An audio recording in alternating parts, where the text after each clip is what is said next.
Welcome, everybody, to Radicalized Truth Survives, episode 134. I'm Heidi Kuda, and today Hi-Fi and I are interviewing Martin Sheil, retired IRS criminal investigator, and we're going to be talking about Trump's art of the steal. Have a listen. Martin Sheil, our viewers know you very well. You've been with us for a very long time. We're so grateful to have you back here today. Very grateful to have you back on this very, very difficult and tumultuous week. I mentioned yesterday in a conference that, quoting Hi-Fi, that if Trump should have been reelected, it would be like 1,000 years of darkness. What I didn't know is it was going to happen in 78 days. And here we are. As somebody who spent your career really working super hard, super diligently to go after money launderers, financial fraud as a former IRS criminal investigator. Where are you in this? How are you actually feeling when you see what looks to be crimes occurring in plain view that people would have been prosecuted for and possibly imprisoned for when it comes to Right. the highest office in our country? How do I feel? I'm saddened when I see this. There's so many potential issues of corruption and implying of influence and the possibility that a close circle of economic advisors tied to the White House may well have benefited from inside knowledge with regard to the imposition of the tariffs, one, and two, the rescission or the decrease in the tariffs and the impact that had on the stock market. You know, some of Mr. Trump's closest advisors are from Wall Street. We're talking specifically the Secretary of the Treasury and Secretary of Commerce, but we also know who his chief political contributor is, the richest man in the world, Elon Musk.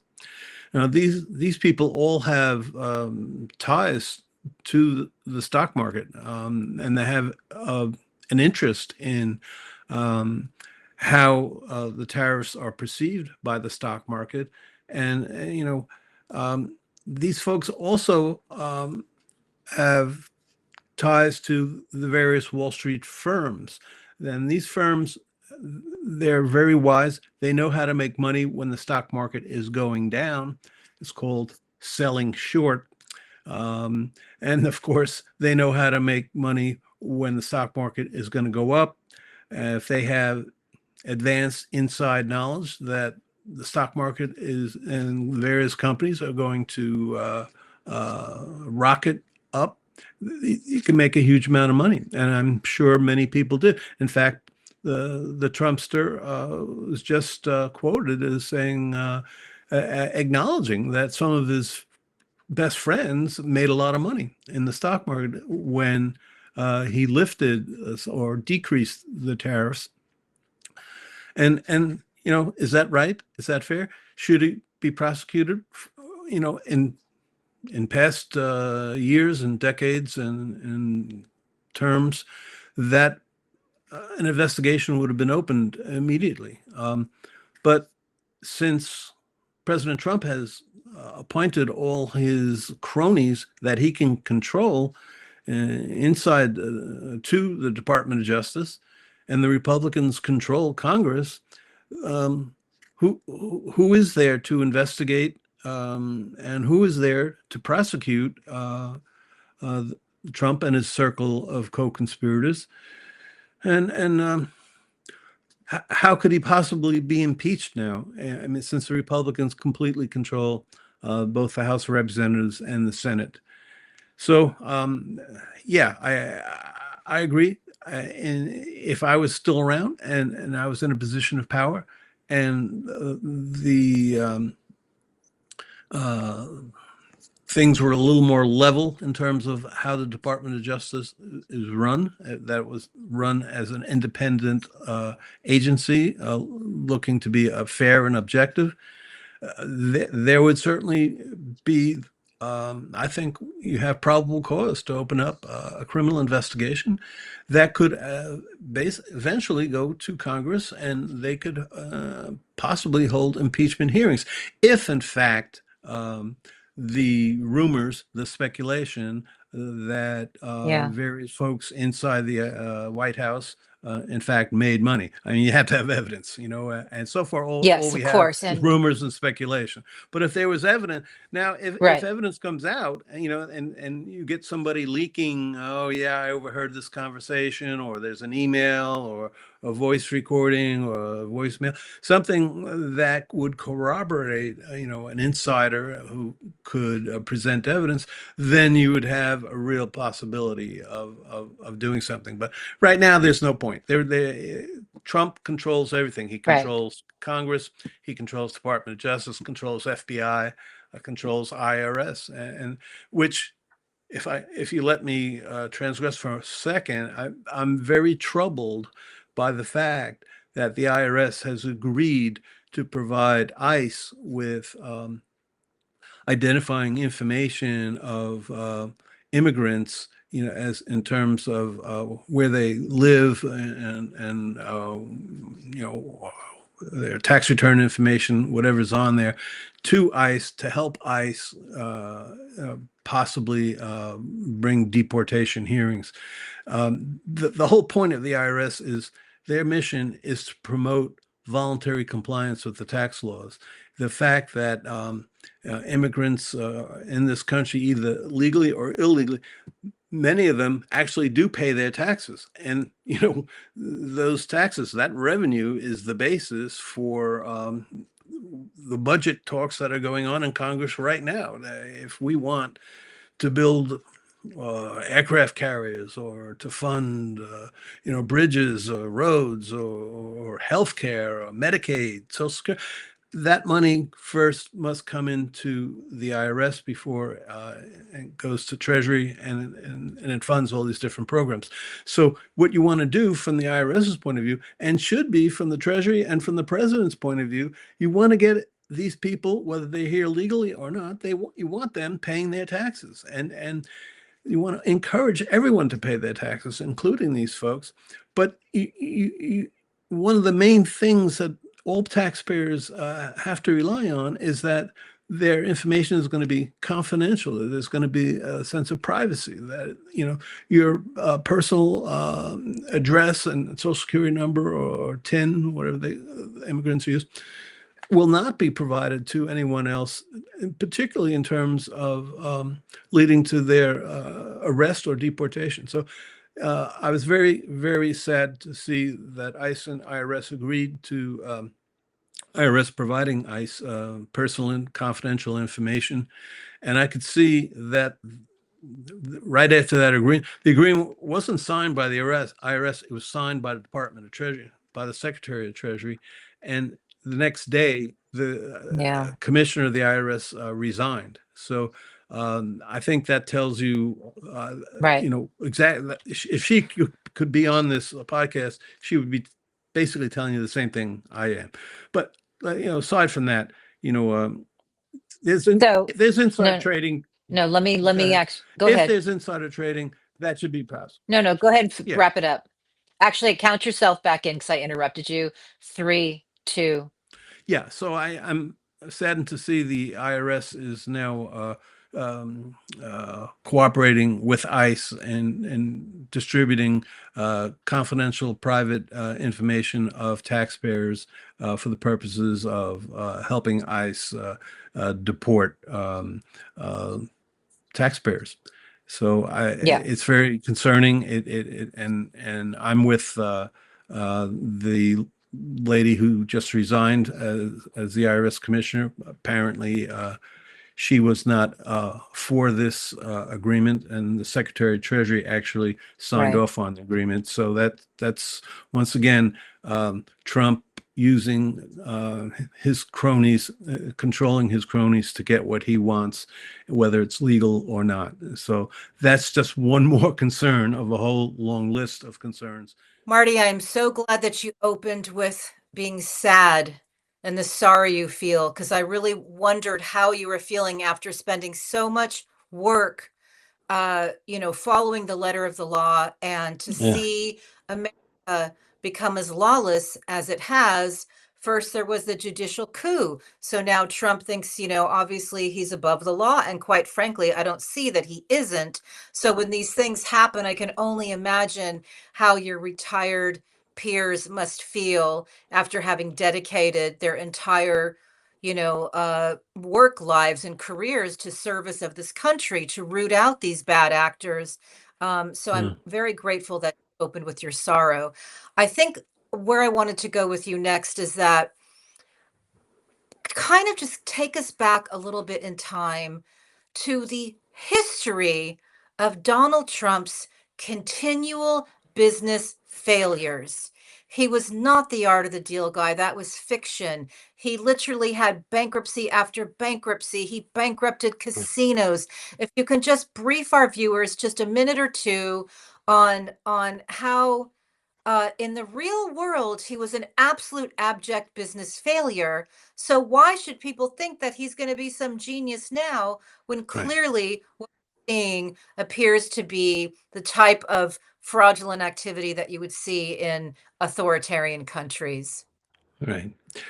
Well, thank you for that wide open question. First of all, I want to say that, um, you know, I didn't wear my Chicago Cub outfit today like I did last time because I thought today was going to be a good day and the stock market would go up. But after I saw what happened to the stock market, I'm thinking I should go to my happy place and just stay there.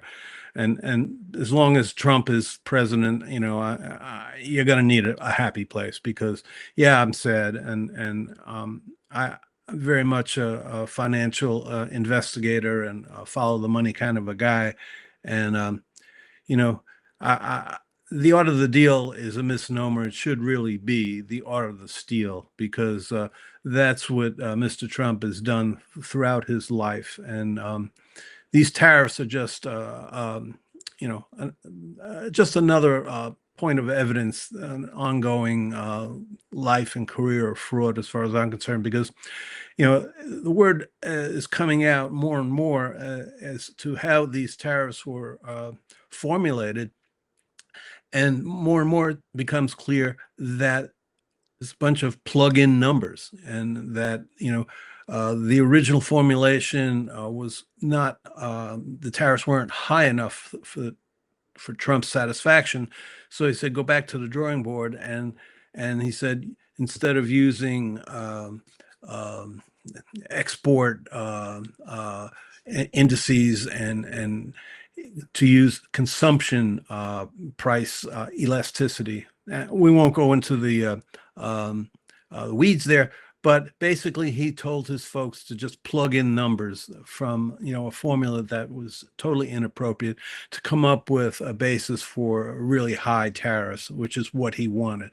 So he basically, Trump starts with what he wants, the results that he wants, and then tells people to plug in the numbers, do what you got to do to get this result.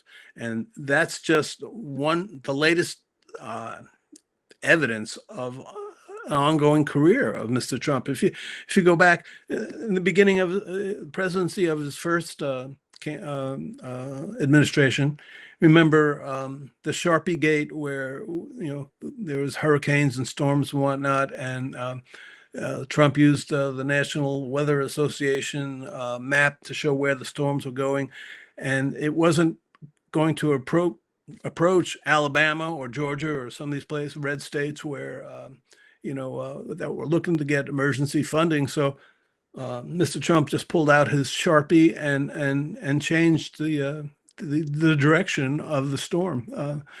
Yeah, and this is what he does. He you know just defrauds and misrepresents. And if you go back to when he was this alleged business genius back in the 80s, Mr. Trump ran several casinos in Atlantic City, and he just ran them into the ground. He declared, or had his casinos declare bankruptcy 6 separate times. You know, it's when you think about it, it is really hard to bankrupt a casino. The casinos are designed to make, they are money makers. Any gambling function you want to play in a casino, whether it's slot machines or roulette or blackjack or craps or whatever it might be, the odds are heavily in the favor of the house. There's 18 to 20% in favor of the house. So to lose money in a casino has to be a function of clear total mismanagement or a function of fraud. Somebody's dipping into all the cash coming in every day, every hour. So you go from there to the fact that he made a lot of money laundering for the first Italian organized crime, the Gambino family. John Gotti sent his lieutenants with bunches of cash, suitcases full of cash that were walked in, went to the cashier cage, purchased a bunch of chips, walked around the casino for a little while, didn't gamble any of those chips, maybe, talked to a couple of hookers at the bar, maybe had a drink or two, then went back to cash in those chips. But he didn't cash it in for cash. He cashed it in for, these are mobsters carrying bagmen for the mob. They would receive a corporate check from the Trump casinos that were in the name of shell companies owned by the mafia, Italian mafia. Years later, the Russian organized crime would then do the exact same thing. And of course, there's a price for doing that. There is a fee, so the Russians were treated like whales. The Trump casino would send limousines to Brighton Beach, which is right near Coney Island, if some of you who know New York. The Russians would bring money from their rackets, whether it was loan sharking, extortion, bookmaking, sports bookmaking, which is very big for the Russians, and as well as human trafficking, prostitution, all the usual rackets. That's dirty money. It was brought down by suitcase in a limo to the casinos, transferred for chips. And then the same thing. The Russians would walk around the casino for a while, then go back to the cage and request, cash. They want to cash in their chips, but they don't want cash. They want corporate checks in the name of shell companies run by the Russian mob. So dirty money is thereby cleaned, laundered, and for a fee, of course. But despite all this money being brought into casinos, Mr. Trump still had to declare bankruptcy 6 separate times, and it's just a tragedy. But from there, he started to get into real estate, and the banks wouldn't. Didn't want to work with him, didn't want to loan him money because he had such a terrible reputation. He was certainly not perceived by major banks in New York City as any business genius. He was actually considered, not credit worthy, and so finally, Deutsche Bank took a chance on him, and God knows how he finagled that deal. And he started purchasing real estate and started building condos and apartments and whatnot.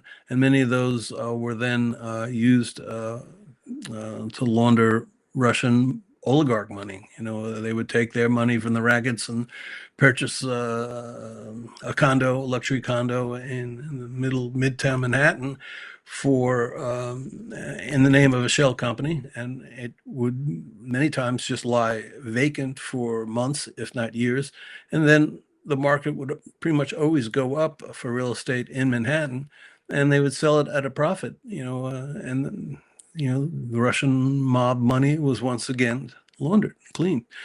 And then we all know the story of Trump and the Trump organization running different scams on the banks, plugging in numbers on financial statements, whereby assets were, totally expanded and not based on anything in reality. And he would get these loans, and eventually down the road, he was, as we all know, investigated and indicted for um, plugging in numbers on the Stormy Daniels hush money reimbursement scheme, which is just one of many schemes that the Trumpster worked. And the Trumpster also was told by a judge in a civil case that these forms, these net worth forms and financial forms, were bogus and fraudulent. And Trump was told that he could not, by this judge, he could not be engaged in running any real estate business in Manhattan, in New York, because of his tendency to just um, plug in numbers and cook the books. So this is the tendency. I'm this is the theme I'm trying to pound a little bit here, is that um, Trump looks for he decides what results he wants and then plugs in the numbers on whatever scheme it might be, whether it's running a casino where the Treasury Department uh, hit him for violations of the anti-money laundering laws, and so he'd have to fill out forms and plug in more numbers, and he did this in Atlantic City. He falsified financial statements in Manhattan for his real estate firms. And then when he became president, there was Sharpie Gate, and then eventually we get to these tariffs, where he's decided that he wanted to punish individual countries that were causing the U.S. to have a trade deficit with them. And so he ordered his folks to plug in some numbers and come up with these phony tariffs based on nothing, really. They're nonsensical, to the point that many folks on Wall Street now are questioning Mr. Trump's sanity, because the formulas for the tariffs, you remember the chart he held up on camera and everything, was just nonsensical. So he's either crazy, or he's a fraud, or he's just he's the opposite of a business financial genius. Let's put it that way. He makes things up as he goes, and he lies, like in his press conferences, like pretty much every 2 minutes. And this is the way he's running our country now. And this is the way he's entering into a trade war with China. And how can anyone believe anything Mr. Trump says? Because he's caught in lie after lie after lie. Now, normally in past years and past decades, you manipulate things like tariffs, and you engage in potential insider trading, you get investigated and possibly prosecuted and possibly even impeached if the evidence is there to support. But since Trump came in and put all his cronies in important jobs, like Attorney General and Secretary of Treasury, Secretary of Commerce, he doesn't have to worry about being investigated or prosecuted. Certainly doesn't have to worry about being impeached, because MAGA controls Congress now, and so no, the Republicans won't allow any kind of impeachment or even a congressional committee investigation, since they control everything. And that's what really scares me, because there is no counterbalance to this executive, this chief executive president. There's nothing to stop him. And even when he loses a couple of cases in federal court, what does he do? He has his people say, hey, those judges are anti-Trump. Those judges need to be impeached. They need to go. And even the Chief Justice of the Supreme Court, John Roberts, said, hey, wait a minute. There's a process here. If you don't like losing a case, you can appeal. And that's the way it works. That's the rule of law at work. But what we're seeing is over and over again in these 2 months, 3 months that President Trump has been president, is a thumbing of the nose at the rule of law. That the president is attempting now to control the judiciary as much as the Congress and the executive branch of government.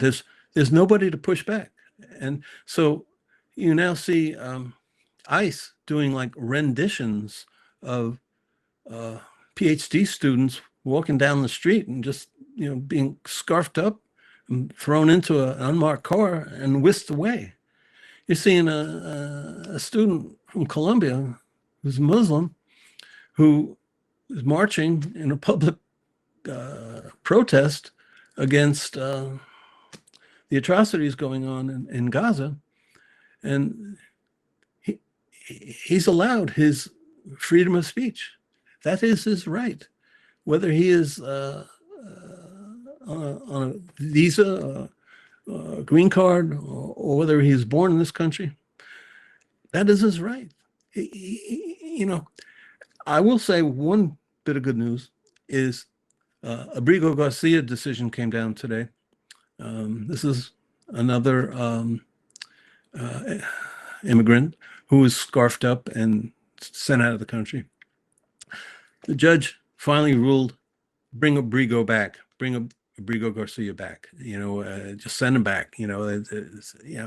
What we're seeing is over and over again, ICE is denying the folks that they're picking up their right to due process. They're just being whisked away, deported without having their say, without being able to see the evidence, counter the evidence, argue their position, and this is what you saw in Germany and Heinrich Himmler and his SS just picking up Jewish people more than anyone else and just whisking them away because they didn't like the way they looked, they didn't like the way they talked or acted.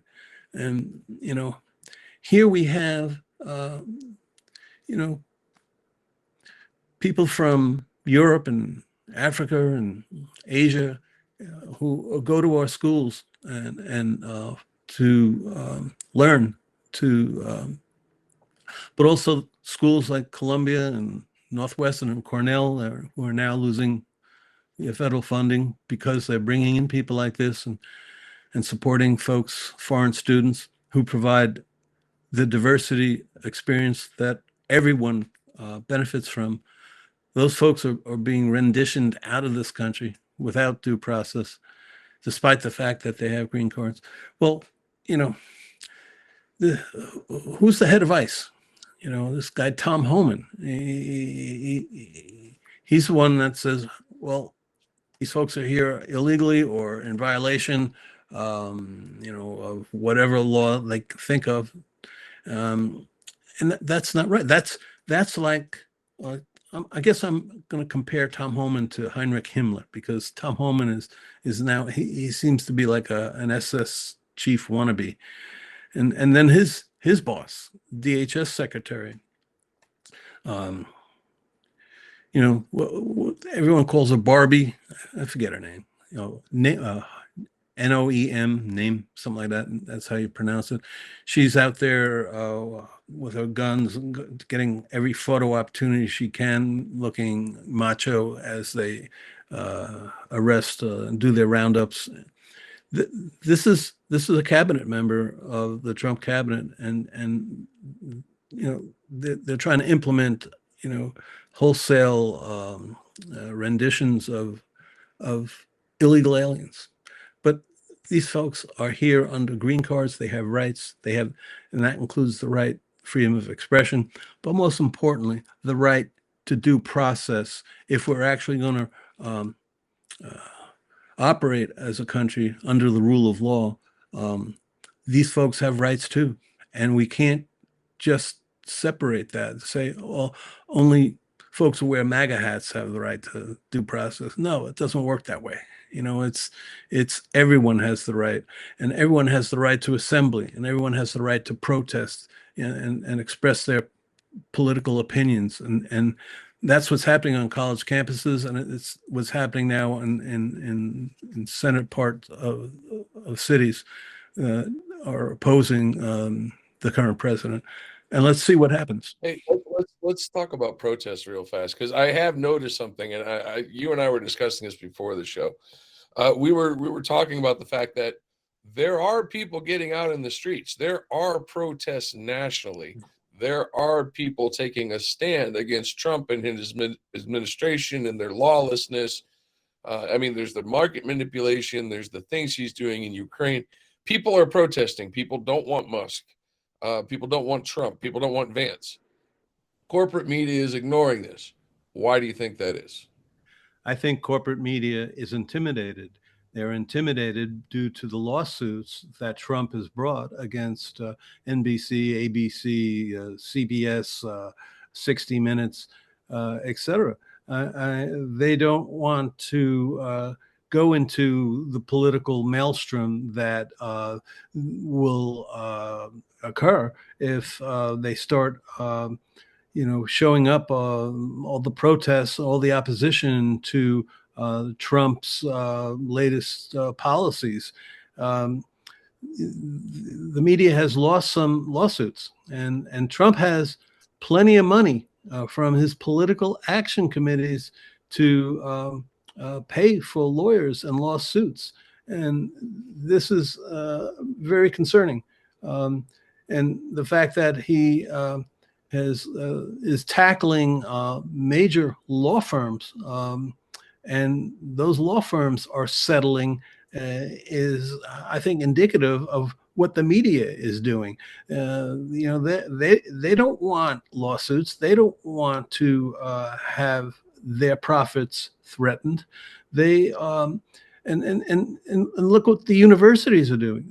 Trump is cutting off grants to universities and getting them to knuckle under. And so what you're seeing is an autocrat using his power to the nth degree, intimidating law firms, universities, and the media. And the media is it's very concerning.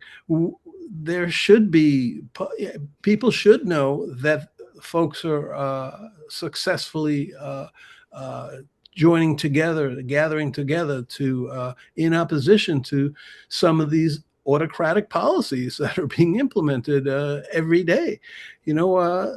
That's part of democracy: freedom to assemble, freedom to speak your mind, and certainly the media has the right to show all of that, and yet they're making independent decisions not to. And because they don't want to get sued, they don't want to spend the money and or lose money, or have to settle with a guy like an autocrat, a dictator, wannabe dictator like Trump. So that's scary. I mean, Bernie Sanders directly questioned Anderson Cooper last night on CNN as to why, that same question you just asked me. And Anderson, he says, why isn't CNN out there talking about the lack of health care, the fact that Congress is going to cut Medicaid significantly, the fact that Congress is going to fire or terminate the employment of a bunch of folks at the Veterans Administration. The Veterans Administration provide health care for veterans, folks who went overseas to fight for the very rights that are now being put in question by Trump.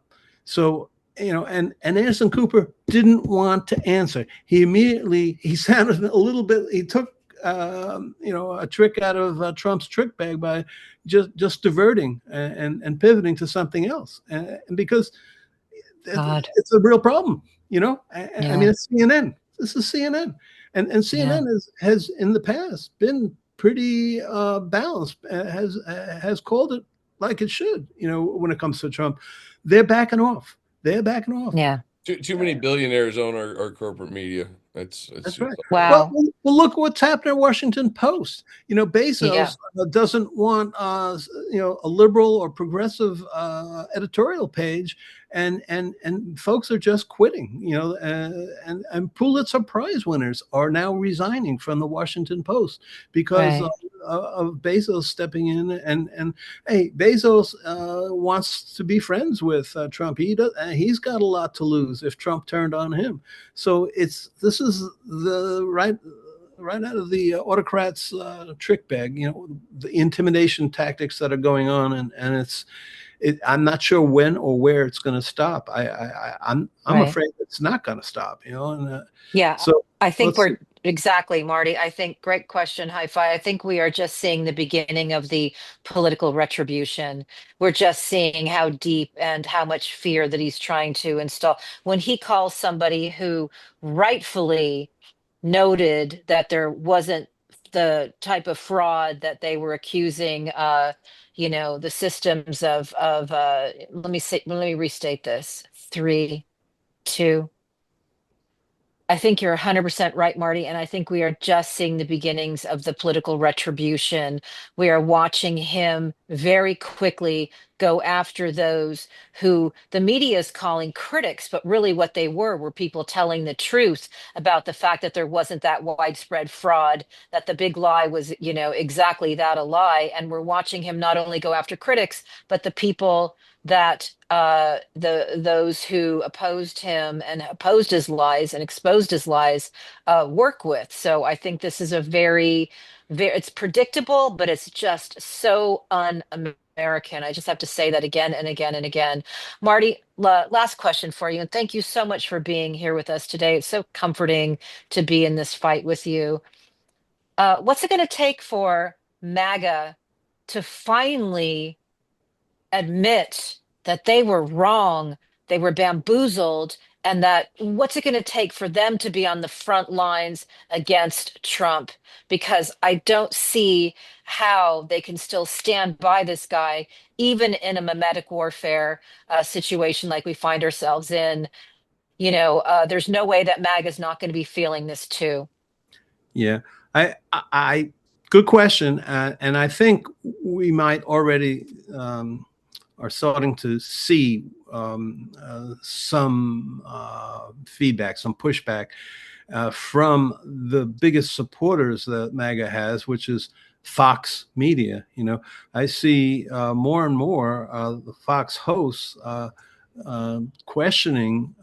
seriously questioning the premises that Trump puts out for these deportations, this violation of due process, for questioning the formulas used to come up with these tariffs, which are just like completely bogus, and Yeah. they are asking questions, and then they're asking follow-up questions. So they're not just letting Trump's spokespeople off the hook easily. Right. So if we see more and more of that, and that drives polling down.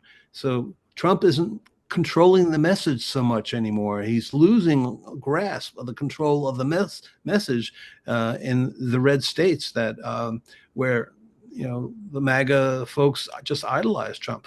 The Wall Street Journal called this is a stupid trade war. Sorry.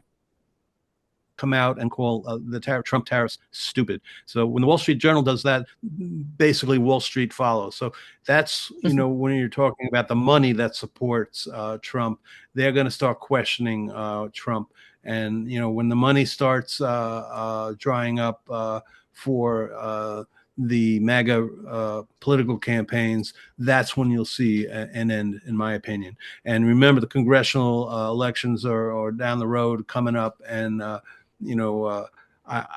hopefully MAGA will evaporate come November next, and we'll see Democrats take over the budget process, which is key to the Trump campaign and administration. So that's what I see. The right wing, the MAGA media, is slowly turning on Trump, and they will hopefully drive some of the oligarchs and the plutocrats from Wall Street into another camp, an independent camp maybe, or at least a non-Trump camp. And I think that's the only way things are going to happen. Wow. I don't see the rule of law really, Yeah. Trump to justice, because Trump controls the justice and the judiciary to Yeah. some degree. So that's my thought.